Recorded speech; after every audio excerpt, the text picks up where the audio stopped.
Hey guys, how's it going? Today I'm putting together a succulent arrangement in this really sweet planter for outside, and it's been quite a long time since I've done a succulent arrangement. I'm excited about this one because when I do any kind of arrangement for outside, it always does better than my arrangements inside because one, they usually get the proper light, they're getting the proper airflow. I'm a little bit more in tune with my outside plants than I am with my indoor plants, especially this time of year. In fact, I had this planter, which this is called the Charleston Basket Boy, I think, from Unique Stone. I've had this for several years and I've had it inside. And last night I was looking at it and I just said, Erin, I think I should put it out in the flower bed somewhere and we should pop some succulents in it. I don't even need to run a drip system to it because it will need so little watering, especially if I put it in the right amount of light. I think it's going to be really fun. So I had, let's see, what did I have in here last? I think it was African violets. I showed you guys the way it looked in a couple videos. I think in our African violet care video, as well as when I took it apart when the African violets needed to be separated. And then after that, I haven't had anything in it. It's just been sitting there empty.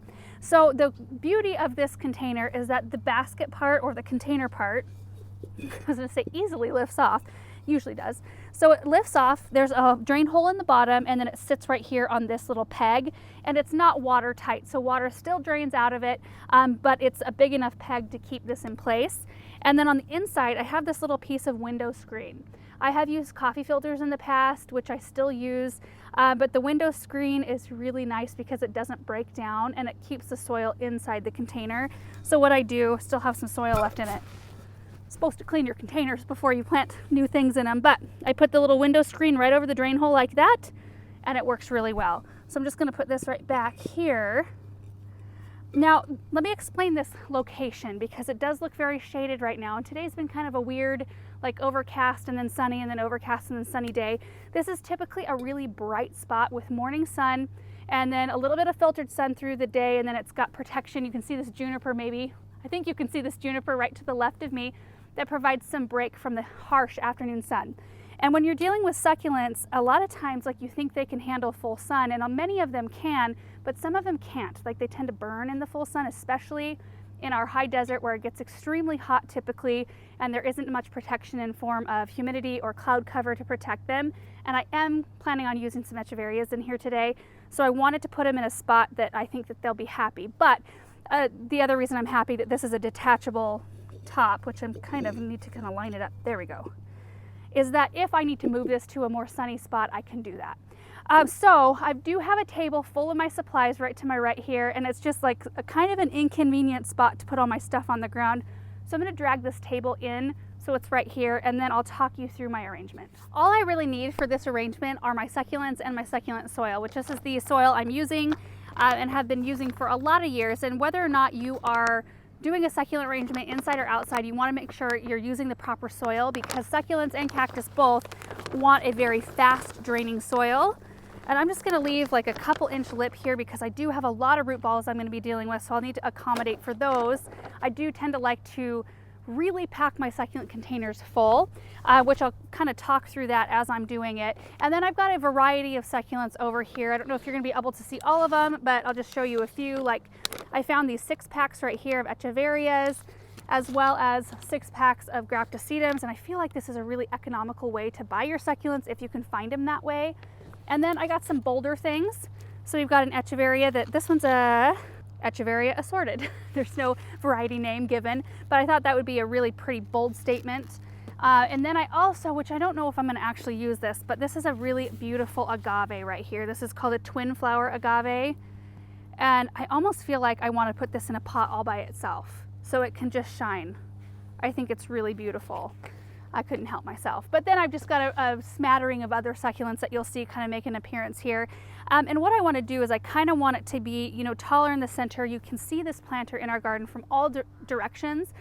So I do want it to look good from all different sides. So I'm going to start with some smaller succulents on the front side here. And this is the type here. You can see I pulled these out of a different arrangement that I had inside.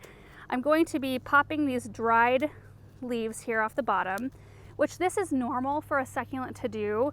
They just, as they age and grow, some of their lower lying leaves start to dry up, and that is to be expected. This one is starting to bloom, but I want this one to kind of like be tipped like this So I put the root ball in, and then I make sure to pack soil around it. And then as I build my arrangement, the top of the root ball will also be covered.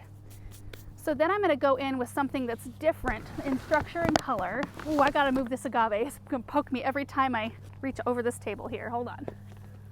Okay, this is a crassula right here.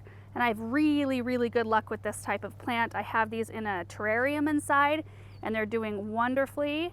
So I'm just going to knock off a lot of the soil on the root ball, which these plants do not mind it whatsoever. So you can see a little bit of roots falling, or not falling, but hanging down there.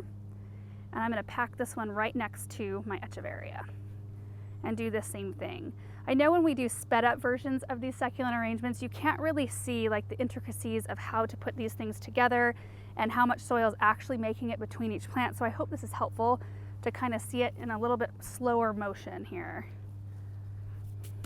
Now I feel like I need a little bit of red.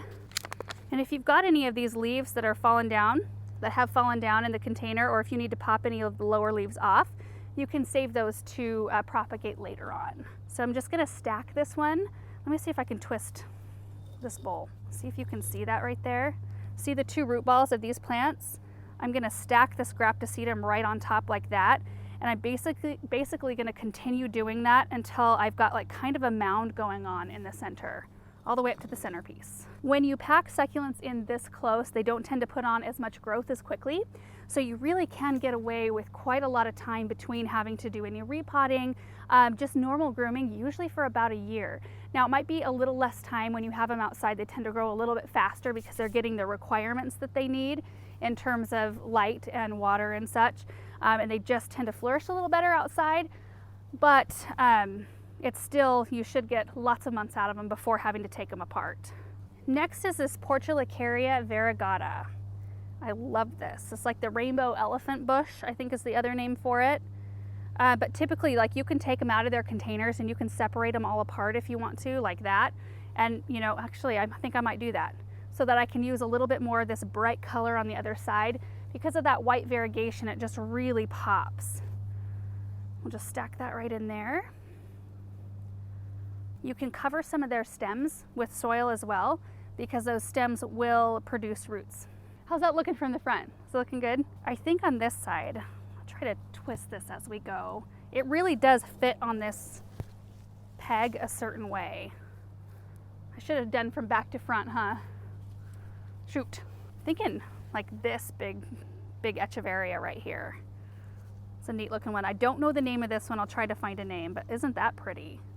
Boy. Okay, so I've created a well in the center there. And I want this to be as low as possible. In fact, I'm gonna knock some of the soil off the root ball of this one as well.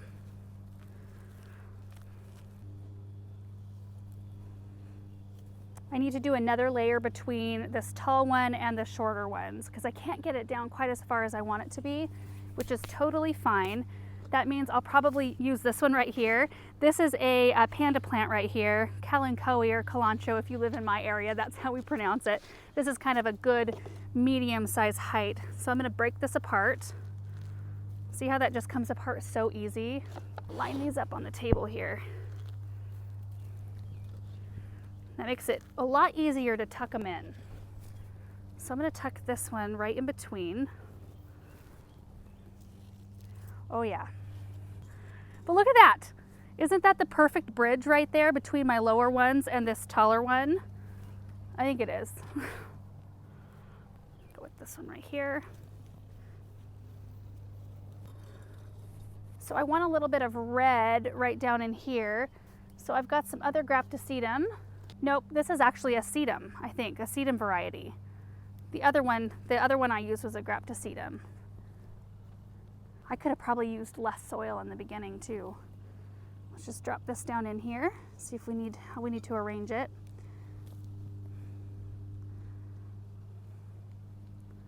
Oh, that looks pretty, I think. I basically, as I go and stick these plants in, I just make sure that all the root balls are tightly placed and that they all end up with soil around their roots, whether or not, like this one right here, I stuck it way down in there, like the root's actually here, but I can bury it. You can see the soil up to here and the plant will be completely fine. and it'll even form new roots along that stem.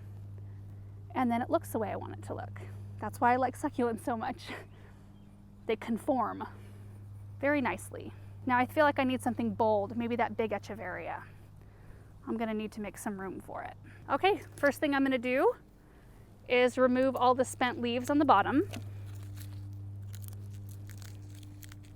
You wanna be really careful when you're working with this type of plant not to touch the top of the leaves, because they do create kind of a powdery substance, like a coating on their leaf. And if you touch them, it mars their appearance pretty bad. Like you can see on the underside here, like check this out. So see this leaf here?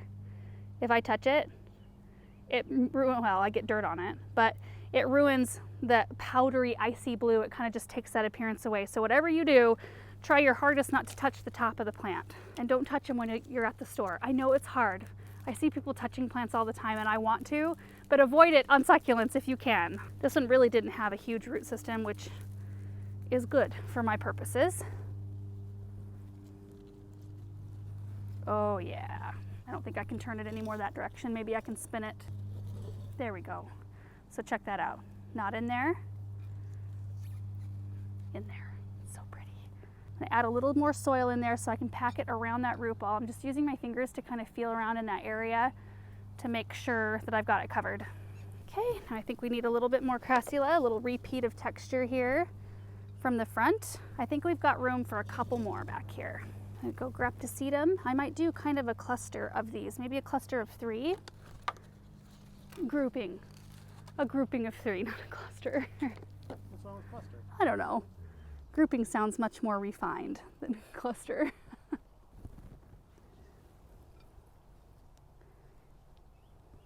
And I've got one more little blue echeveria. Okay, and then didn't I have more portulacaria? Did I use it all? No. Oh, here it is. So this is that little piece I broke off of the portulacaria there in the beginning. I'm gonna tuck this in, I think, right above that echeveria. I need to arrange it though to where it looks pleasing.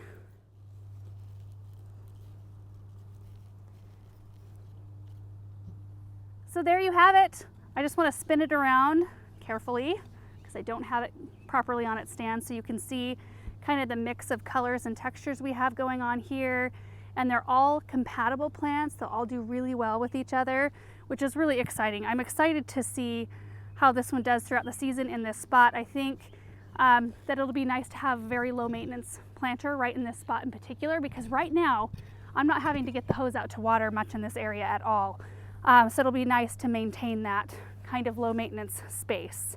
And then the other nice thing too is that these will all survive inside in the wintertime. Of course, they do the best outside, and that's kind of with all houseplants. With houseplants, we're making some kind of native plant conform to our inside conditions. And while it works with a lot of different plants, they always just flourish when they're outside. But this one would want the brightest spot in your house that you could give it during the winter months. I usually have fairly good luck with them. Here I usually water like outside because we get a lot of wind. I'll probably give them a little dab of water once a week and they'll be just perfectly fine. If, like I said, I need to move them to a sunnier position, I can just pop them right on the other side of our walkway here so that it gets a little bit more morning sun, but I do think it's going to be very, very happy right here.